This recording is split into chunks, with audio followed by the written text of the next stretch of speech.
En témoin la communauté nationale et internationale sur le renforcement des troupes rwandaises à Uvira, ville et territoire, là où les Wazalendo étaient en train de faire le ratissage. Pour éviter les bains de sang à Uvira, nous avons décidé à partir de 12 heures, aujourd'hui dimanche 21 décembre 2025, de quitter la ville d'Uvira en vue de se conformer à la décision de la communauté internationale qui a demandé aux troupes rwandaises de libérer Uvira et ses environs. Nous dénonçons la campagne menée par les troupes rwandaises et leurs patins de AFC M23 pour mobiliser d'une manière forcée la population d'Uvira en vue d'organiser une marche demain matin à la place de Monument pour réclamer leur retour à Uvira alors qu'ils n'ont jamais quitté Uvira.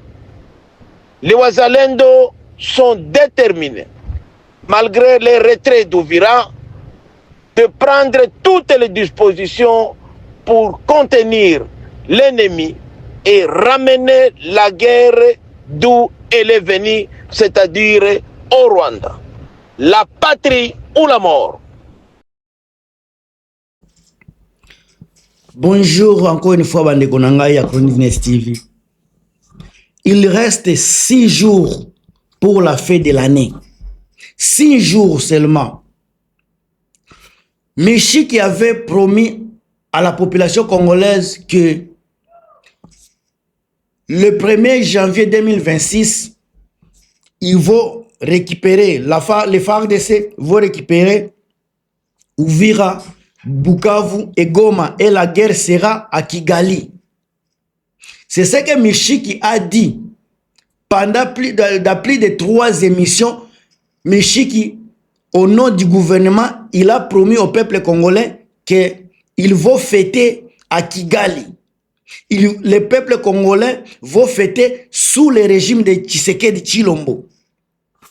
Aujourd'hui, il nous reste que 6 jours. Ma question est de savoir où sont les Wazalendo. Parce qu'on vous attend à Kigali. Où sont les Wazalendo? On vous attend à Bukavu. Où sont les Wazalendo? On vous attend à Goma. Vous aviez promis. Et on attend votre promesse. Bandekoba, promesse ya batu ya Tshisekedi. Pourquoi ils ont tourné toujours dans mensonge? Pourquoi Tshisekedi dirige avec les mensonges, avec la peur? Nde loko nazako kamwa vraiment. Lelo tolali tolamuki toyo tomoni ba groupe ya ba Wazalendo na Bukavu. Groupe de Wazalendo na Bukavu. Baza combien? Total ba émission tozomona ba image tozomona. Botala armement baza nango, botala ba munitions baza nango, état de santé na bango. Posons-nous la question, base arrière na bango eza wapi? Soki bango baza na katikati ya ba M23. Ezo la kisi automatiquement que eza ba couche ya ba insurrection ya bana moko bwe na quartier, ya ba bandi ya quartier, basali makambo. O baza encerclé par M23. Par lesquels moyens de bako repousser ba M23 côté nyos baza na Bukavu. Balongola ba M23 na ba Shabunda, ba Kamanyola, ba côté kuna nyoso. Po ba kende sikana nzela ya Bukavu, ba récupérer Bukavu, ba sécuriser lac Kivu, ba kende na Basake, ba Minova, ba récupérer ba côté kuna, ba kota na Goma, ba kende na Baruchuru, ba récupérer côté kuna nyoso, ba kota tina nini na Rwanda. Parce que nde esika Willy Michiki alobaki bazako kende. Na suka ya ane oyo bakozala deja kuna. Lelo totikali kaka na 6 jours. Le lot le 24 décembre, le 24 décembre 2025. D'abord, avant na kita, na chité, na kopesa bino bandeko, ba bonne année. Meilleur vœu à Noël, na bino batoza kolananga, boza ebele so na bandeko tanga kombo ya moko na moko, ça sera dit trop. Mais en tout cas, maman nanga Marie-Antoinette Makayabu, na souhaité yo meilleur vœu ya Noël, passer de bons moments, nani Crispin Makayabu, ndeko nanga François Mboukou Kassa, na Zuba Crispin Kayembe, en tout cas meilleur vœu, bo souhaiter, bo fête ya Noël avec nakatia gaieté en famille, avec amour na joie. Alors boza ebele ba Grâce Kibombo, ba Thérèse Dissabe, boza ebele ba Pierre Okende, boza ebele. Mais les autres oza kosala analyse ya kolakisa chite nene chite impossible ya Bukavu, chite impossible ya Goma, chite impossible ya Uvira par ba wazalendo. To banda komitu na pona za koloba eza impossible ba récupérer terrain wana. Ba lobi ba kozwango da 6 jours. Mishiki tango la saki ezalaki da 18 jours, ezalaki 3 semaines. Le loto tikali na semaine moko po ba soi-disant wazalendo bazala déjà na niveau ya Rwanda. Au moment naza ko sala vidéo baza kaka repoussé. Au moment naza ko sala vidéo ba élément ya konenanga baza ko avancer. Je me pose la question, na magie nini nde bango sika ba ko repousser ba élément ya konenanga ba M23 sika bazongisa bango na kacha semaine moko na Rwanda pendant que pon ba M23 ba koma wana ezui bango ba 2 ans. Po ba koma sika baza ezui bango ba 2 ans. Mais sika po ba wazalendo bazwa mboka wana ba récupérer mo à 3 semaines. C'est là déjà ko la kisabiso que ba M23 bazalaki ba aventurier ko sakana te. Mais soki sika Tshisekedi a réussi à repousser bango na semaine oyo etikali ti na Rwanda, cela veut dire que c'est Tshisekedi qui est aventurier. Toza toujours ko évoquer nini ko analyser, toza tala toujours réaction ya ba wazalendo. Mais soki ndenge basali insurrection à niveau ya Bukavu, soki boyende bakoya ko bunda po ba kende na Rwanda, ils ont déjà combat moko perdu en avance. Parce que les guerriers ne se battent pas comme Wazalendo. Un militaire ne se bat pas comme Wazalendo. Soki Mishiki azako continue kolia mbongo na kombo ya Wazalendo, mais oyo Wazalendo tuza komona bazako ya kotia ba insurrection ba makelele wana baza ba Wazalendo te. Baza ba semere ya trouble, baza kutu ba maimai te, baza kaka ba brigade ya quartier. Un militaire oyo kende ko sala révolution, militaire oyo kende ko récupérer mboka. Ayaka na discipline na ye, ayaka na plan, azalaka na ba base arrière. Mishiki, ne cherche pas à tuer la population à cause de ton ventre. Ton ventre n'est pas important que la population qui est à Walikale, qui est à Bukavu. Vous allez faire tuer les gens inutilement. Les gens là, les Wazalendo ne sont pas à la hauteur. Ils ne sont pas à la hauteur de battre les éléments de Corneille Nanga. C'est impossible. Il ne faut pas faire vivre les gens na Babiloka ba rêve. Ça ezalakate. Na monde le londe toza komona. Munitions oyo ba M23 baza ko récupérer chaque jour. Ndenge batu baza ko adhérer na mouvement na bango chaque jour. Ba élément boza soki 100, soki 50. Ndebino ndebo kende ko gagner 1 million de personnes. Ce n'est pas parce que FARDC baza ebele baza ko perdre bitumba nde M23 na wa maimai otozo benga wazalendo o azana base arrière te, azana formation te, azana discipline te, azape na munition te, nde okende ko bunda na mutu lokola ba M23. Eza ba rêve otoza nango botoki koloba eza rêve. Mais c'est impossible. Willy Mishika azolinga abomisa bino, yazolinga kaka azala pembeni na Tshisekedi bapesa kaye mbongo. Willy Mishiki azamuto aza kolia sima ya ba wazalendo. Soki lelo wazalendo asili, musala pe ya Mishiki esili. Soki wazalendo lelo basili, bitakwira pe musala na esili. Soki ba wazalendo asili, soki muindo nzangi pe ya esili. Bango Tshisekedi apesi bango pouvoir, apesi bango ba mandat, azolesa bango parce que bango baza ko maintenir ba wazalendo. Mais soki lelo wazalendo a disparaître, musala na bango pe ekosila. Yango bozomona bitakwira lelaki parce que ayebi ke soki muzalendo asili ya ye pe esili lelo mishiki pe akomi koleka sikanaba akomi tour na ye pe akolela ya kopesa batu espoir bo banda kutuna nanu mishiki bandeko nanga bino batu boza maele koleka nga bino batu bokanisaka mingi koleka ngai bino batu boza pena na bwanya bandeko nanga s'il vous plaît naza kutuna bino mutuna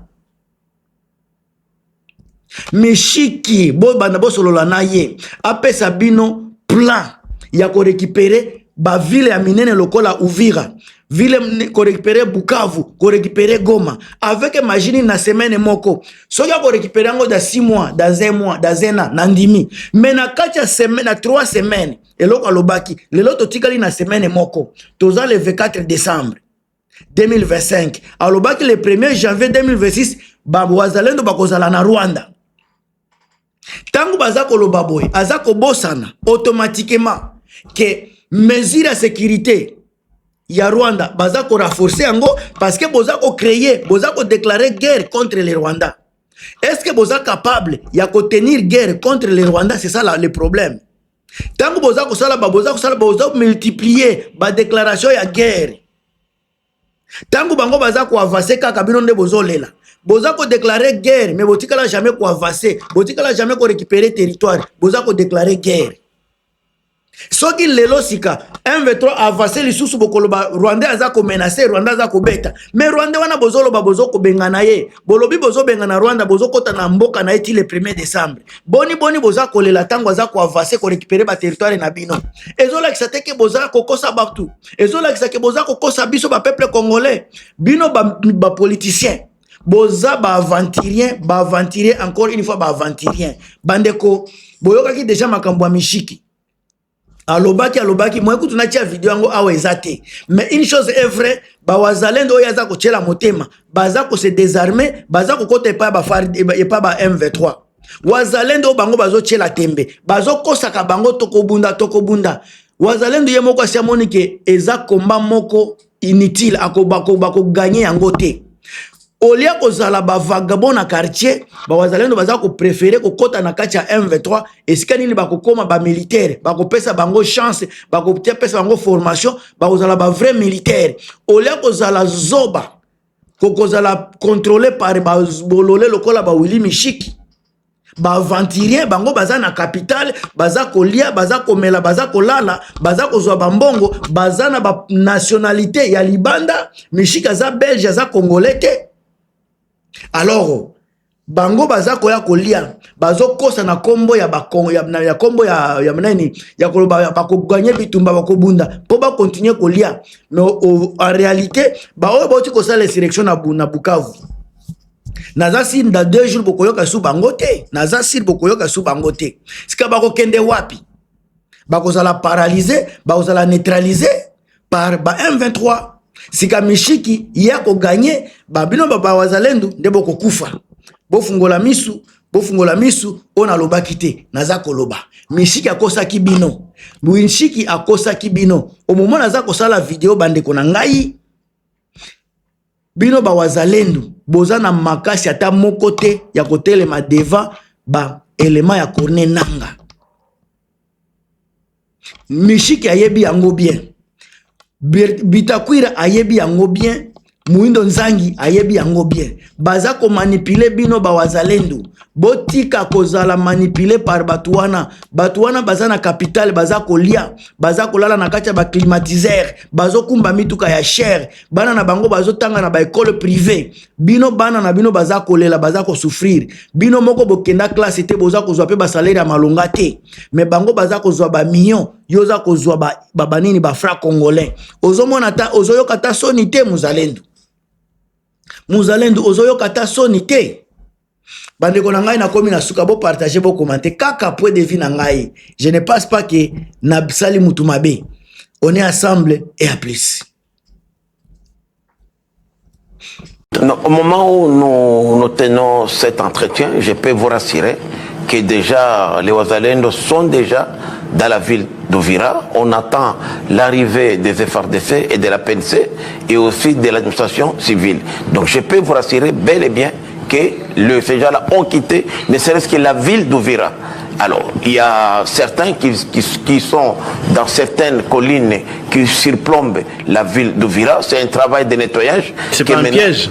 Oui, justement, c'est un piège, mais c'est à nous maintenant de pouvoir s'en occuper, parce que l'objectif pour nous, c'était de ramener la guerre au Rwanda. Et c'est la première fois que les Wazalendo allaient ramener la guerre. Vous avez suivi la réunion d'urgence tenue par le gouvernement rwandais le 15 de ce mois, le lundi, de 9h à 12h, où le gouvernement rwandais a déclaré publiquement qu'ils étaient menacés par les Wazalendo qui voudraient ramener l'insécurité au Rwanda. Et c'est ça, en fait, la stratégie.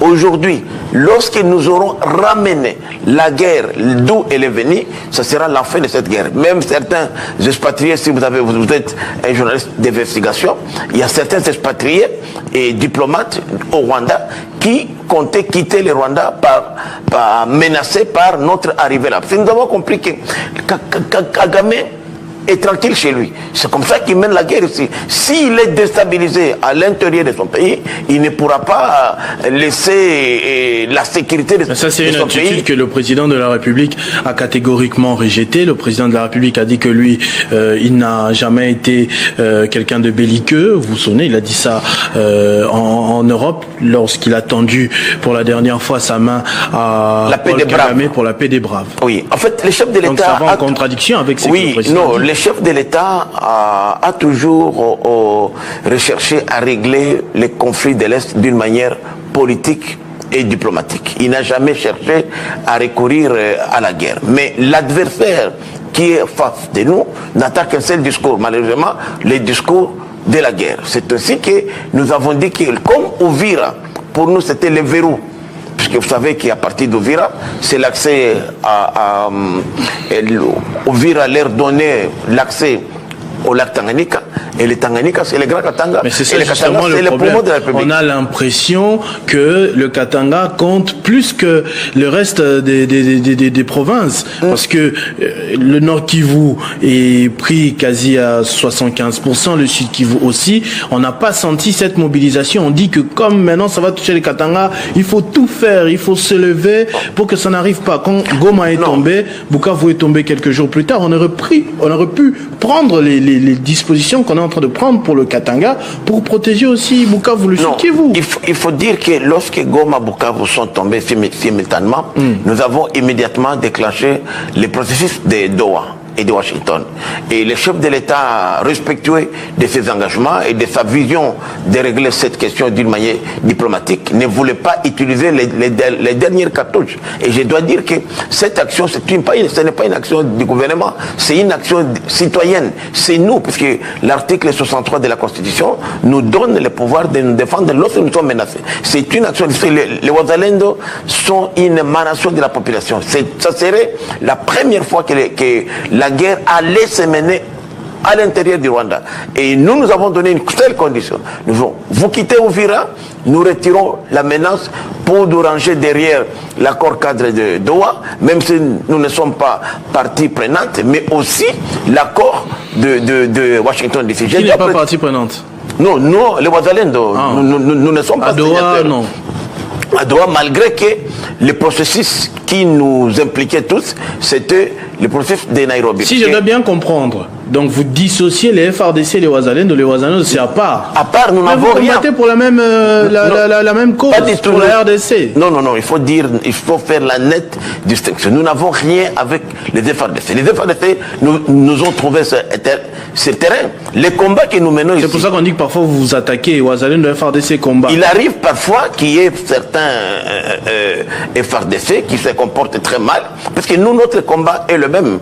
Depuis 3 décennies, les FRDC n'ont même pas 10 ans. Les FRDC, oui. L'armée actuelle n'a pas 10 ans.